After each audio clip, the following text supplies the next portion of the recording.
주님은 이 땅에 많은 사람들을 사랑하셨습니다. 특히 성경에 보면은 나사로의 가정을 특히 사랑하셨어요. 물론 뭐 다른 가정도 사랑하셨지만, 그래서 나사로를 향해 사랑하는 자다, 나의 친구다. 그런데 오늘 그 나사로가 병들었다는 소식을 그 누이 동생들인 마르다와 마리아가 있었는데요, 그들을 통해서 예수님이 나사로가 병들었다는 소식을 듣게 되었어요. 그러면서 이제 소식을 전해줄 때 뭐라고 이야기를 했는가 하면은, 주여 사랑하시는 자가 병들었나이다, 이 얘기를 딱 해줍니다. 그러니까 요한복음 11장 전체를 보시면은 여러분들이 이해가 될 거예요. 자, 그런데 이제 여기서 우리가 한 가지 좀 생각해야 될 어떤 그 믿음의 어떤 신앙적 어떤 가르침 하나가 있어요. 깨달음이 있어요.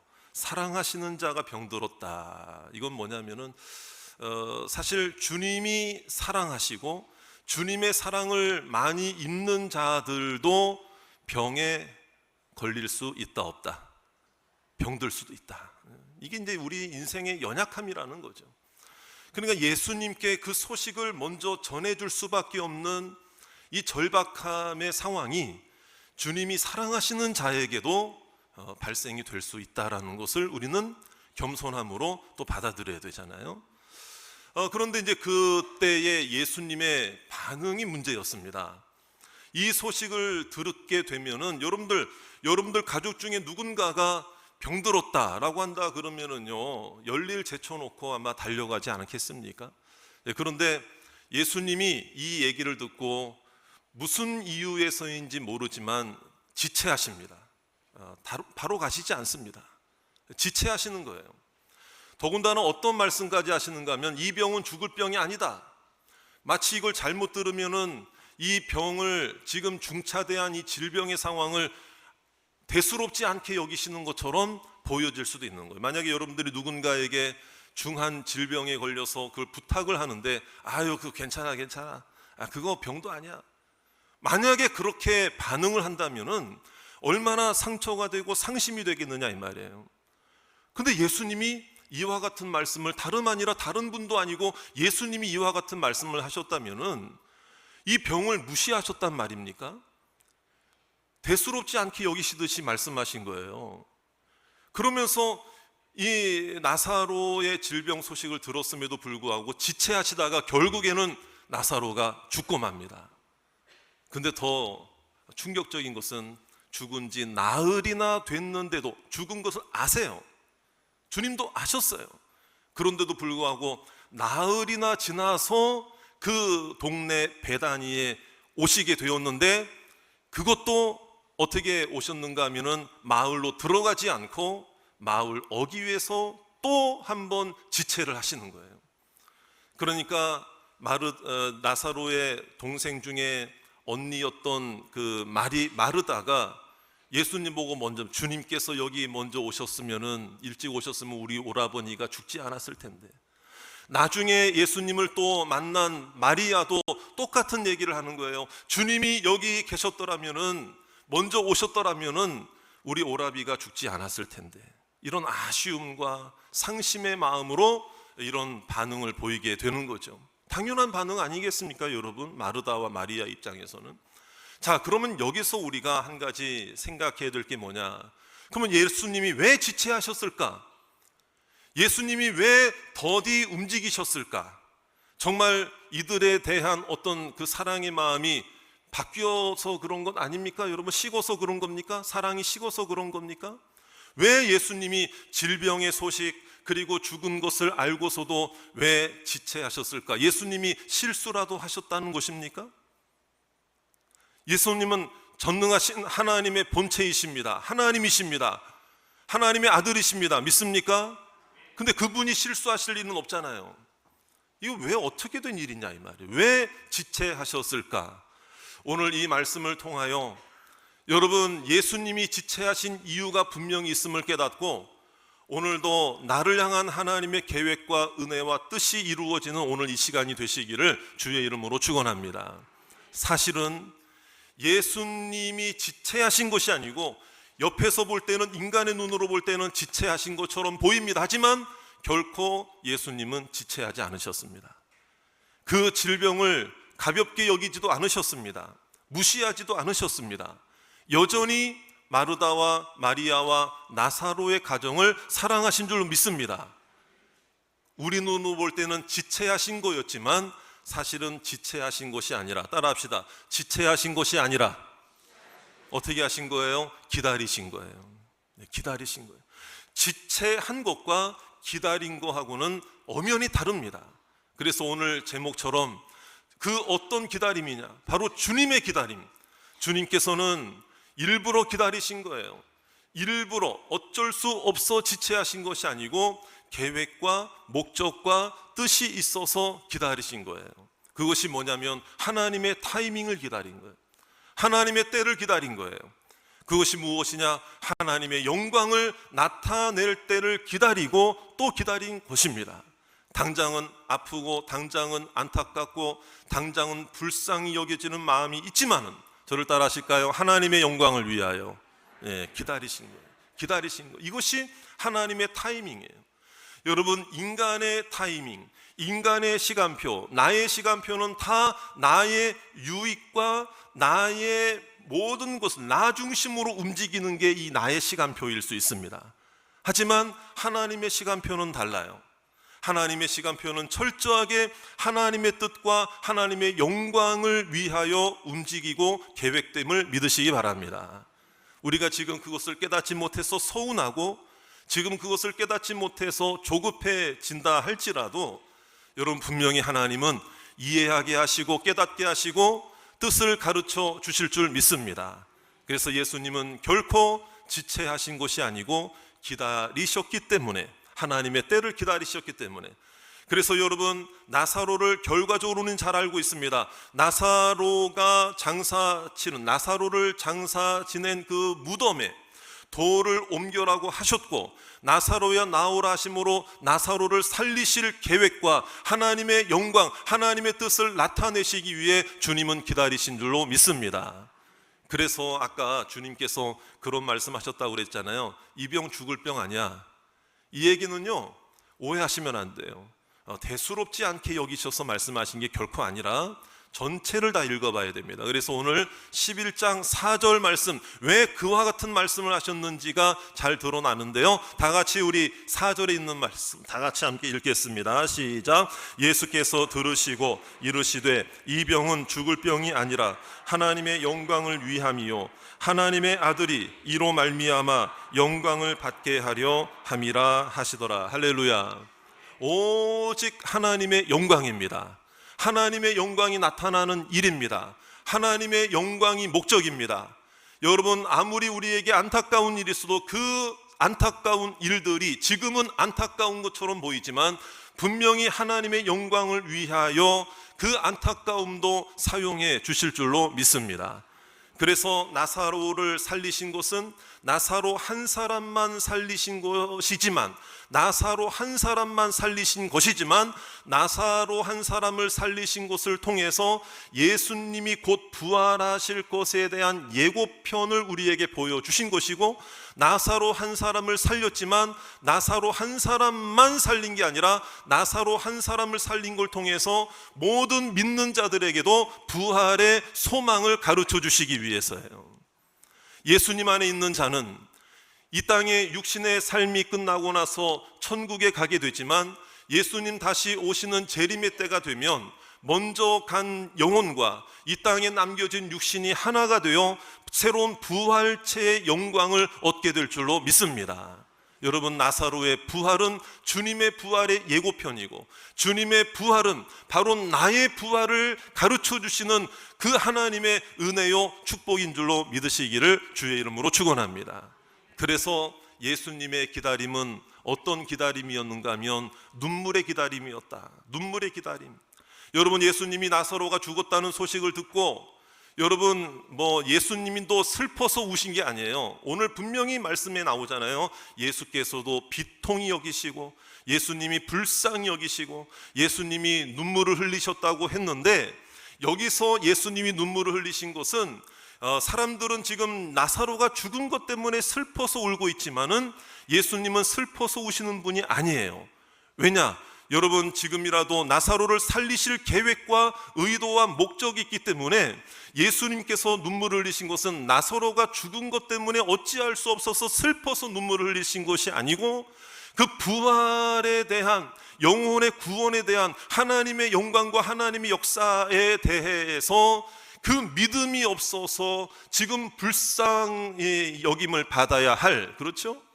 비통해하고 안타까워하고 어찌할 수 없어서 눈물을 흘리고 있는 그 영혼들을 바라보면서 저를 따라합시다. 안타까운 마음으로. 그렇습니다. 여기서 비통히 여겼다는 말이 어떤 의미인가 하면요, 안타까운 마음이라는, 안타까운 마음.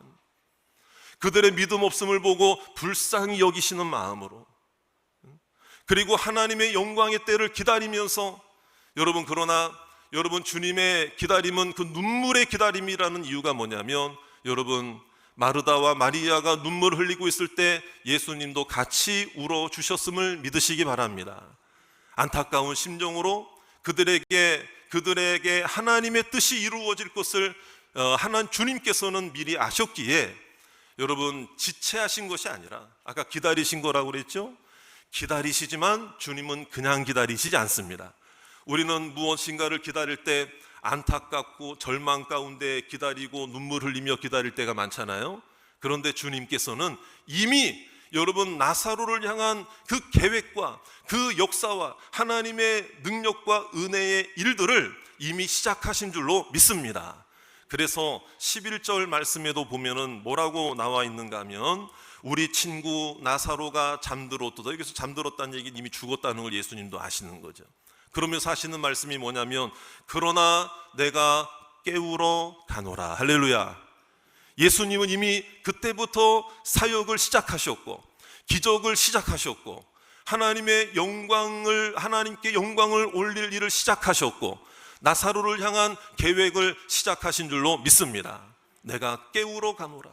오늘 이 자리에 있는 사랑하는 여러분들도 오늘 마치 주님이 침묵하시는 것처럼 보이고 내가 기도해도 아무런 응답도 없는 것처럼 보인다 할지라도 아니에요. 주님께서는 나와 동행하시고 나와 함께 하시고 나와 같이 눈물을 흘려주고 계시고 지금 나의 사정을 알고 계시고 주님은 그냥 기다리신 것이 아니고 눈물을 같이 흘려주시며 기다리시고 계시고 여러분들을 향해서 여러분들을 위해서 지금도 이미 일하기 시작하신 줄로 믿습니다. 이게 바로 믿음이거든요. 믿음이거든요. 그래서 주님의 기다림은, 저를 다시 한번 따라 하실까요? 눈물의 기다림. 눈물의 기다림뿐만 아니라 믿음을 위한 기다림이었다. 그래서 마르다와 마리아를 만났을 때에 먼저 이제 마르다를 만났죠. 주님께서 기다리신 이유는 뭐냐면은 우리의 믿음이 준비될 때를 기다리신 거예요. 왜냐하면 주님은 믿음으로 역사하시는 것입니다. 믿음 안에서 역사하십니다. 믿음을 통해서 일하십니다. 하나님께서는 하나님의 영광을 나타내는 일에는 어떤 불신을 통해서도 믿음이 없는 자를 통해서는 영광을 드러내지 않습니다.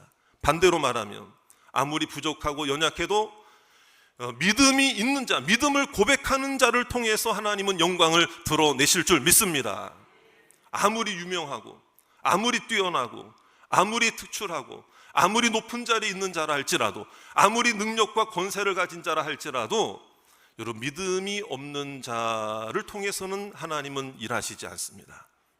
자기의 교만입니다. 자기 능력입니다.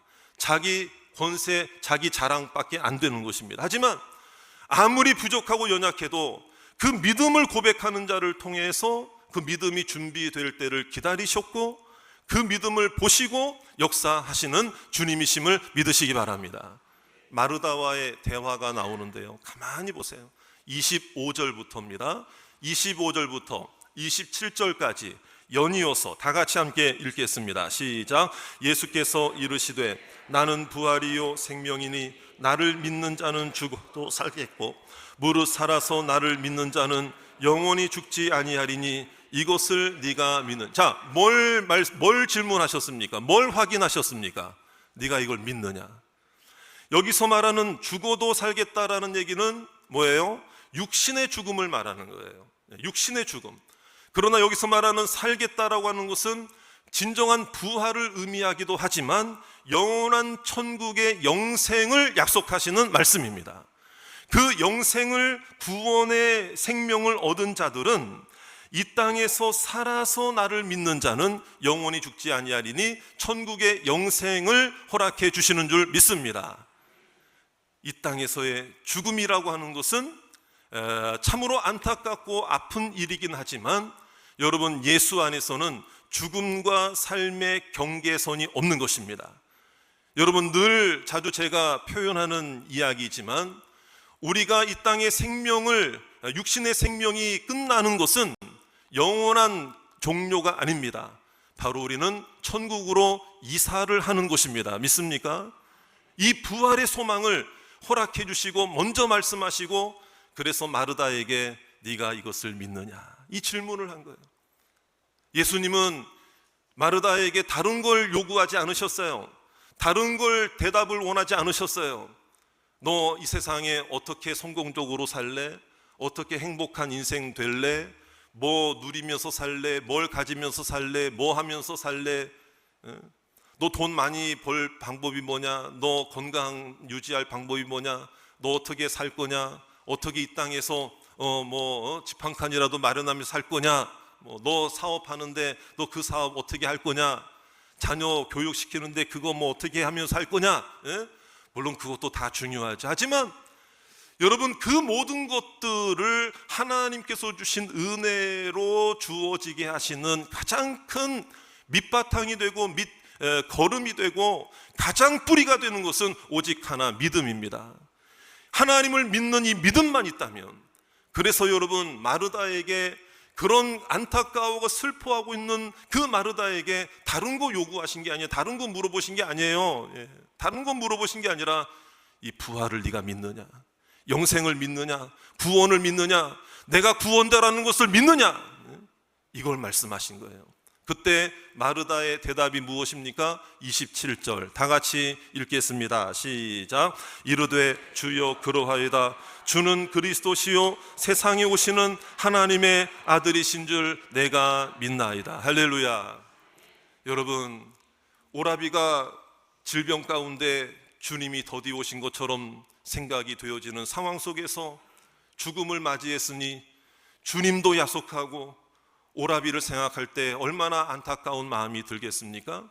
그런데 마르다가 주님의 말씀을 듣고 복음을 듣고 이 믿음이라고 하는 것을 어떤 종교심이나 신앙심이라고 하는 이 어떤 그 손에 잡히지 않는 이 개념이나 관념이나 어떤 의식 수준이나 어떤 뭐 이런 사상이나 철학 중에 뭐 하나로 이런 걸로 생각한 게 아니라 나의 믿음으로 고백했단 말이에요. 내가 믿나이다. 믿습니까? 믿습니까? 이게 신앙 아니겠습니까? 그러니까 내가 믿나이다, 이 나의 믿음을 고백하는 이 고백, 믿음의 고백을 준비시켜 주셨던 예수님의 기다림의 시간이었다. 그러므로 여러분, 오늘 이 시간이 그저 주님 앞에 나와서 뭐 1시간 이렇게 예배 드리는 게 뭐 나한테 무슨 뭐가 되겠나? 여러분, 이런 생각이 드는 게 절대 아니에요. 여러분, 주님께서는 이 한순간에도 주님의 말씀 한마디로도 인생의 전체를 바꾸어 주시는 분이 주님이심을 믿으시기 바랍니다. 주님의 기다림은 눈물의 기다림뿐만 아니라 믿음을 허락해 주시는, 준비할 수 있는 기다림이 되었다라는 것. 여러분, 이것뿐만이 아니에요. 여러분, 한 사람의 기적과 한 사람의 믿음만 준비시키는 것이 아니고 더 큰 믿음의 역사와 하나님 나라를 이루기 위한 예수님의 기다림이었다는 것을 우리는 잘 알 수 있습니다. 왜? 아까도 말씀드렸죠? 나사로 한 사람만 살리셨지만 나사로 한 사람만 살리신 게 아니라 나사로 한 사람을 살린 걸 통해서 우리 모두의 부활을 믿게 하시는 거예요. 이 사실, 이게 복음이에요. 이게 나의 부활로 받아들이고 나의 믿음으로 받아들이고. 그래서 예수님이 직접 말씀하신 게 뭔 줄 아세요? 42절 말씀이에요. 나사로 한 사람만 내가 낫게 하려고 한 게 아니다라는 거예요. 마르다나 마리아 한 사람의 믿음만을 위해서 모신 게 아니에요. 42절 말씀 다 같이 읽겠습니다. 시작. 항상 내 말을 들으시는 줄을 내가 알았나이다.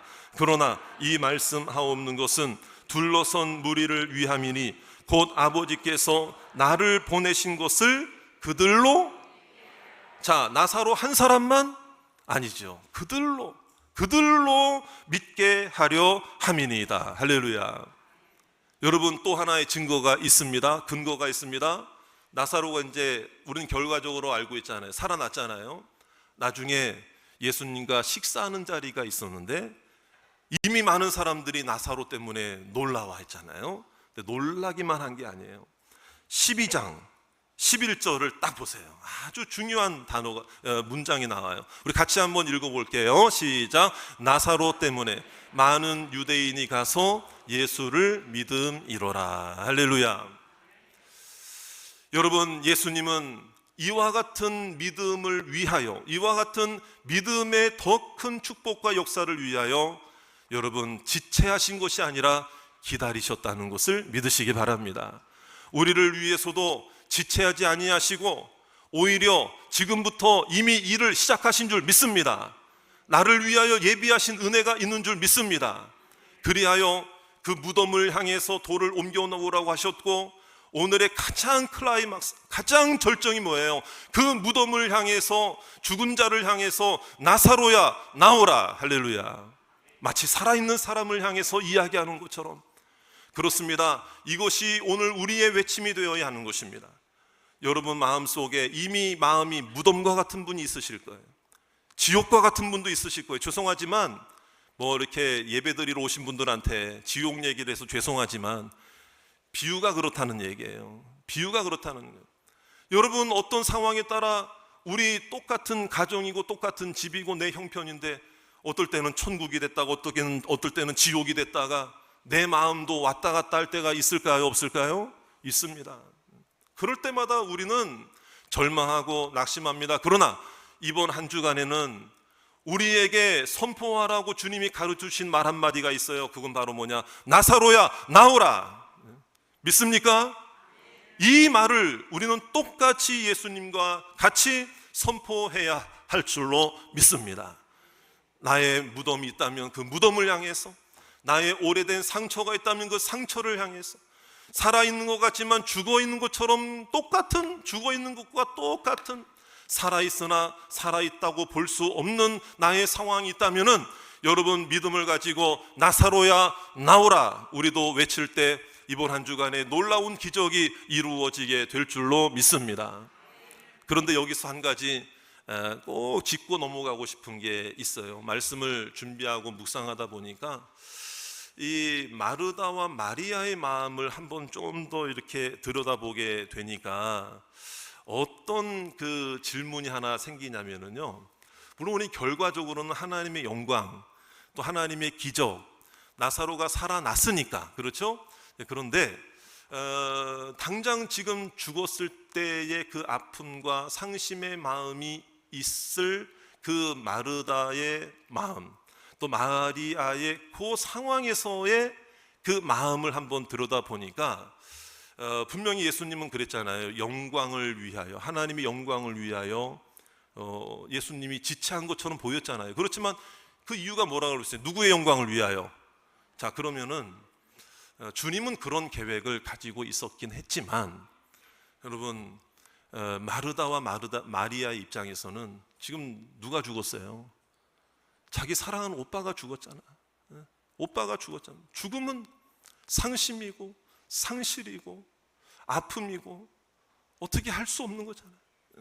근데 주님께서 야, 네 오라비가 죽은 거는 하나님의 영광을 나타내기 위한 거야 라고 말씀을 하실 때 하나님의 영광이요? 하나님의 영광 나타내는 거 좋은 거긴 하지만 꼭 내 아픔을 사용해서 하나님의 영광을 나타내야 되겠습니까? 여러분, 이런 마음이 마리아와 마르다의 마음속에 있을 수도 있지 않겠어요? 그렇죠? 꼭 내 아픔을 통해서 하나님의 영광이, 왜 하필이면 나의 아픔입니까? 왜 하필이면 내 아픔이어야만 합니까? 만약에 이런 마음으로 주님께 반문을 할 사람들도 있지 않겠습니까? 여러분, 이것은 마르다와 마리아의 마음만이 아니고 우리 모두의 마음일 수가 있다라는 얘기예요.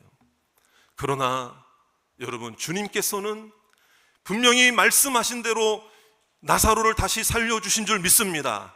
그 사실을 통하여 우리에게도 부활의 음성을 들려주시는 줄로 믿습니다.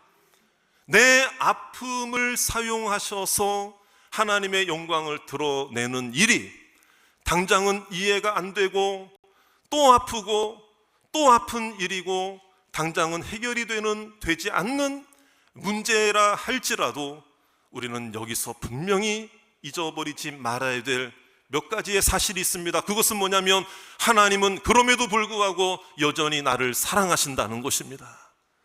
나를 향한 계획이 있다는 것을 믿으시기를 주의 이름으로 축원합니다. 당장은 보이지 않고 당장은 이해가 되지 않는다 할지라도 하나님은 침묵하시는 것이 결코 아니라는 것을 꼭 깨닫게 되기를 주의 이름으로 축원합니다. 그래서 저는 이 말씀을 맺으면서 이렇게 몇 가지 결론을 내보게 됩니다. 주님은 나의 아픔을 결코 무시하지 않습니다. 믿습니까? 내 마음을 알아주시고 내 곁에 계시지 않았던 것이 아니고 오래전부터 이미 나와 함께 하셨고, 여러분, 주님께서 그렇게 이루시겠다고 계획하셨던 그 주님의 영광은 나는 아파 죽겠는데 주님의 영광만 이루어지는 거다, 그게 아니라는 거예요. 여러분, 주님의 영광은 나의 축복과 분리되지 않습니다. 하나님께 영광을 돌린다 그러면은 영광의 도구로 사용된 나에게도 언젠가는 분명히 축복의 도구가 되었음을 깨닫게 하실 줄 믿습니다. 나에게도 축복이고 나에게도 복이고 나에게도 형통이고 나에게도 기쁨이고 나에게도 감사인 줄 믿습니다. 홍해가 갈라지는 거 얼마나 영광스러운 하나님의 기적적인 사건이었습니까? 그런데 하나님만 영광 받으신 것이 아니고 홍해가 갈라진 걸 통해서 이스라엘 백성들이 구원받는 축복을 누리게 되었습니다. 하나님의 영광은 결코 우리의 형통과 축복과 무관하지 않다라는 것, 지금은 알지 못하고 이해가 되지 않아도 분명히 깨달을 날을 허락해 주실 줄로 믿습니다. 여러분, 또한 나의 아픔이 주님의 손에 붙들릴 때에는 새로운 기적으로 시작될 줄 믿습니다. 여러분, 우리는 이런 생각해야 돼요. 왜 하필이면 나의 아픔이에요? 이렇게 반문하고 여러분 이렇게 원망하고 불평하지 말고요, 이렇게 생각하셔야 돼요. 주님, 나의 아픔을 사용해 주셔서 감사합니다. 여러분, 이것이 얼른 받아들이지 않을 수 있는데요, 이렇게 한번 생각해 보세요. 주님이 내 아픔을 버리셨습니까? 아니죠. 주님은 내 아픔을 버리지 않으시고 내 아픔을 사용하셔서, 나를 이용하신 게 아니라 나를 사용하셔서 하나님의 뜻을 나타내시는 일에, 그리하여 나를 축복의 도구로 사용하시는, 그래서 오늘 이 하루를 살아갈 때도 나사로야 나오라 외치며 살아갈 수 있는 믿음과 용기와 담대함을 허락해 주시는 줄로 믿습니다. 먼저 앞서간 우리의 가족들, 먼저 하나님 품에 안긴 우리의 사랑하는 자들이 여러분들에게 다 있으실 거예요. 누구라도 다 있으실 거예요. 그러나 우리는 그 아픔, 상심, 상실의 마음 주님이 같이 눈물 흘려주시며 알고 계심을 믿고 하나님께 그 아픔까지도 맡길 때에 하나님께서는 그 아픔도 사용하셔서 영광으로 바꾸어 주시고 형통으로 바꾸어 주시고 축복으로 바꾸어 주시고 만나는 축복과 재회의 축복과 은혜와 화평과 평강을 허락해 주실 줄 믿습니다. 오늘 이번 한 주간 저를 따라 합시다. 나사로야 나오라. 그런 믿음으로 외치고 그럼에도 불구하고 주님을 의지하는 믿음의 성도들 다 되시기를 주의 이름으로 축원합니다.